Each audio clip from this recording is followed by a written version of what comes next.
विद्यार्थी मित्रों, आज आ विडियो लेक्चर में આપણે ચેપ્ટર 2 સ્થિર વિદ્યુત સ્થિતિમાન અને કેપેસિટન્સ ભણીશું। વિદ્યાર્થી મિત્રો, ચેપ્ટર 1 માં આપણે સ્થિર વીજભાર અને સ્થિર વીજભારને અનુલક્ષીને ઘણી બધી રાશિઓ જોઈ। બે બિંદુવત વીજભારો વચ્ચે લાગતું બળ, વીજભારથી બનતા તંત્રને એક વીજભાર પર લાગતું બળ, विद्युत क्षेत्र, विद्युत डायपोल, आ बधी ज राशिओ साथे साथे गाउसनो नियम अने एनी उपयोगिताओ चेप्टर 1 में जोई। बीजू एक खास विद्यार्थी मित्रों कहेवानुं ए छे के चेप्टर 1 में उदाहरण अने स्वाध्यायना प्रेक्टिसना दाखलाओ जे आपणे हाल विडियो लेक्चर में लीधेल नथी, परंतु जो आपणे अभ्यासक्रम अने स्कूल रेग्युलर चालू थाय त्यारे आ उदाहरण अने स्वाध्यायना दाखला लईशुं, जेथी करीने तमने ए वधारे स्पष्ट रीते समजाई शके। तो मात्र ने मात्र आपणे विडियो लेक्चर में थियरी ज भणीशुं, जे चेप्टर 1 अने चेप्टर 2 नी।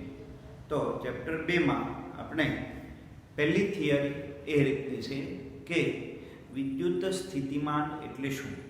विद्यार्थी मित्रों, चेप्टर 2 में वीजभार अने एक वीजभारना विद्युत क्षेत्र में बीजा कोई वीजभार ने लागे त्यारे ए बळ अनुभवतो होय छे।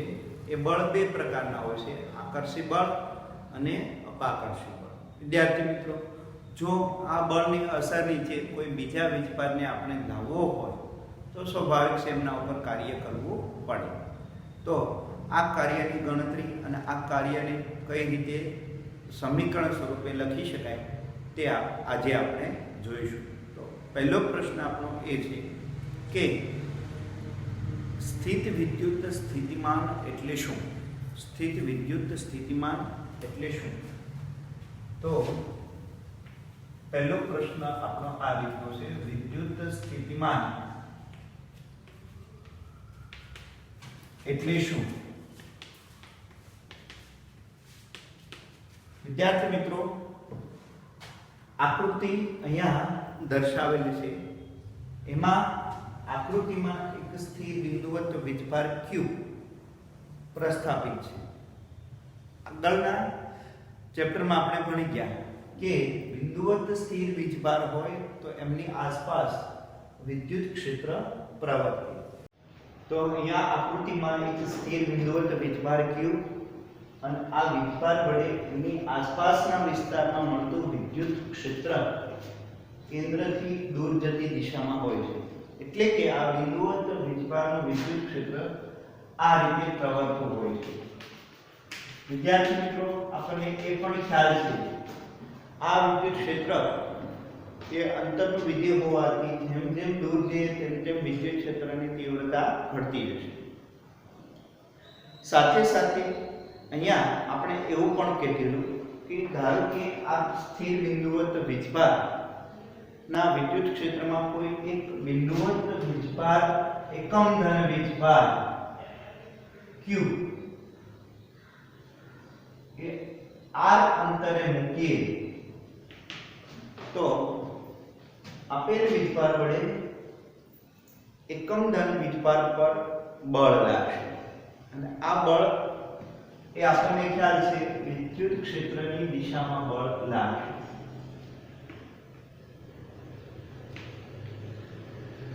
જેને આપણે સદિશ F વડે દર્શાવીએ। અહીંયા વિદ્યાર્થી મિત્રો, હવે ધારો કે આ બળની અસર લીધે આપેલ વીજભાર સૂક્ષ્મ સ્થાનાંતર કરે, એટલે કે सूक्ष्म dr જેટલું સ્થાનાંતર થાય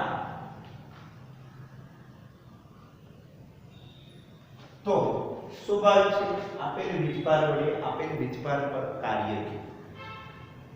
કાર્ય કેટલું ગણાશે?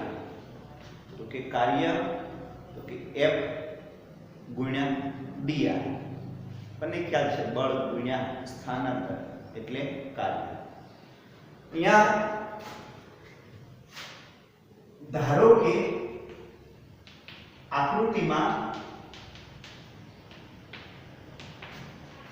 એક સ્થિર બિંદુવત વીજભાર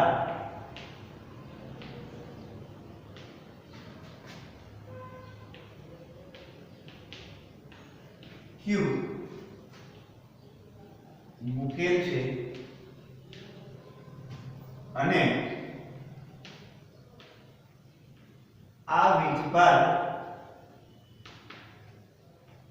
ના વિદ્યુત ક્ષેત્રમાં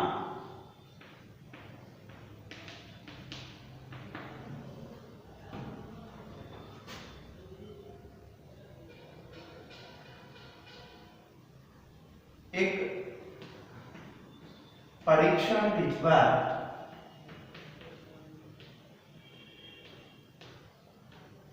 Q ને મૂકતા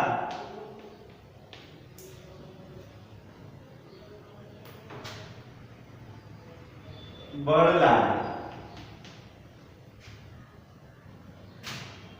જો Q is equal to 1 coulomb હોય તો લાગતું બળ આપણને ખ્યાલ છે વિદ્યાર્થી મિત્રો, લાગતું બળ E R સદિશ is equal to F R સદિશ.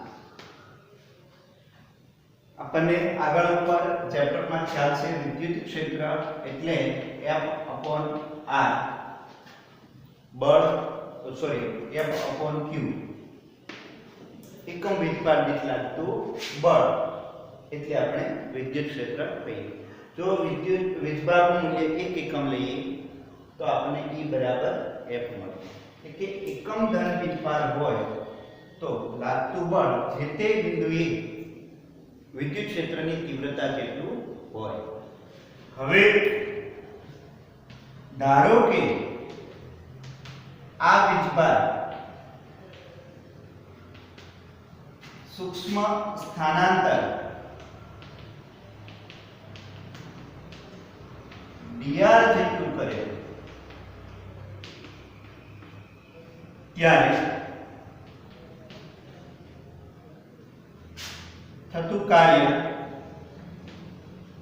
જેને આપણે dw વડે દર્શાવીએ વિદ્યાર્થી મિત્રો, તો એ આપણને ખ્યાલ છે F સદિશ R સૂક્ષ્મ સ્થાનાંતર હોય એટલે ડાયરેક્ટલી F અને સ્થાનાંતર સદિશ બંને સદિશનો અદિશ ગુણાકાર સ્વરૂપે આપણે કાર્ય લઈશું. વધુ વિશેષ આ સમીકરણને જો આપણે લખવું હોય તો આ રીતે લખી શકીએ સદિશ E into dr સદિશ.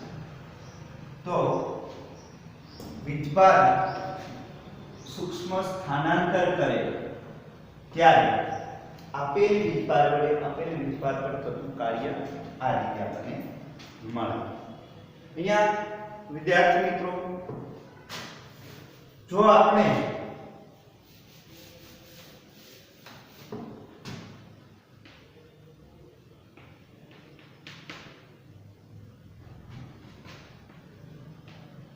વીજભારને ક્ષેત્રમાં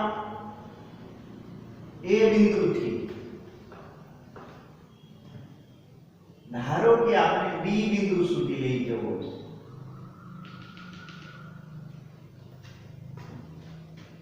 તો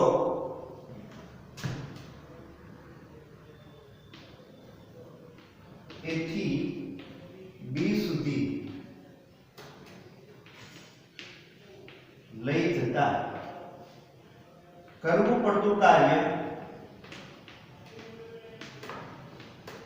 તો વિદ્યાર્થી મિત્રો વિદ્યુત ક્ષેત્ર અંતરનું વિધેય હોવાથી પ્રત્યેક બિંદુએ ક્ષેત્રની તીવ્રતા બદલાતી રહે છે.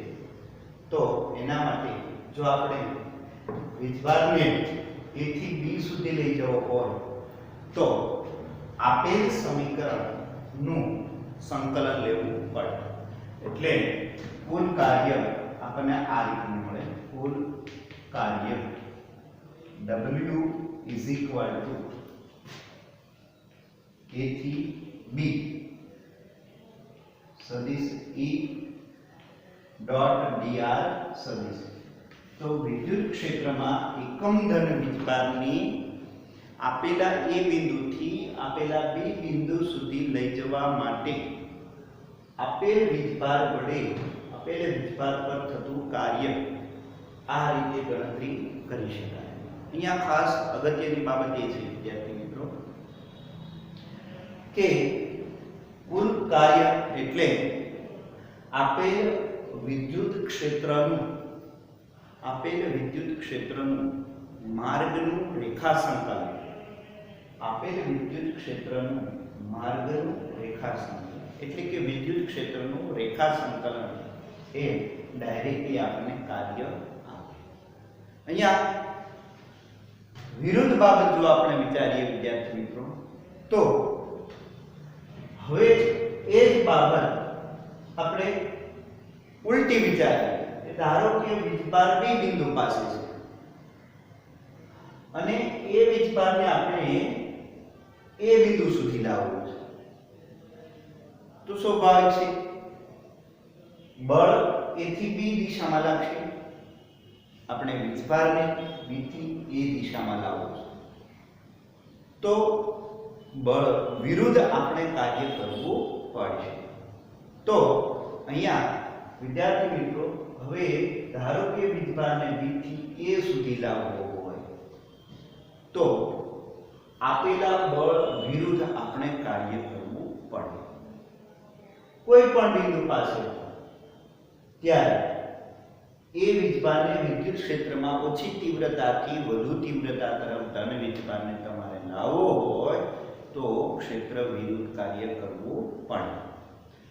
પણ અહીંયા અગત્યની બાબત એ છે વિદ્યાર્થી મિત્રો કે ધારો કે વીજભારને આપણે B થી A બિંદુ સુધી લાવવા તો લાવવા માટે એમાં બે શરત છે.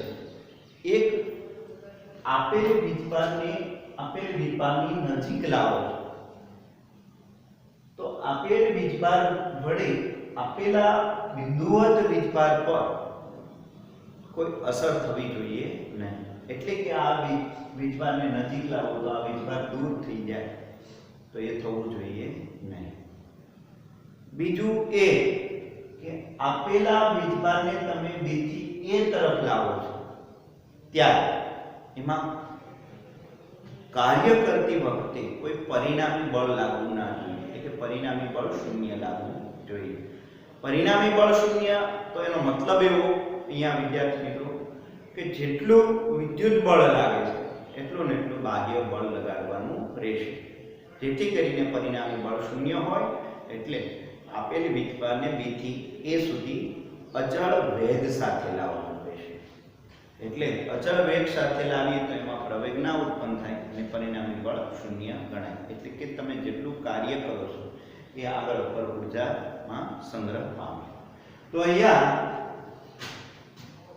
વીજભારની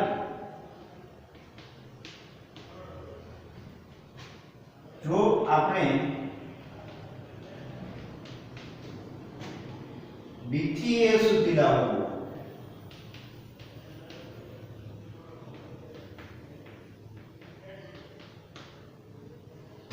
કાર્ય કરવું હોય આપણે કાર્ય કરવું પડે.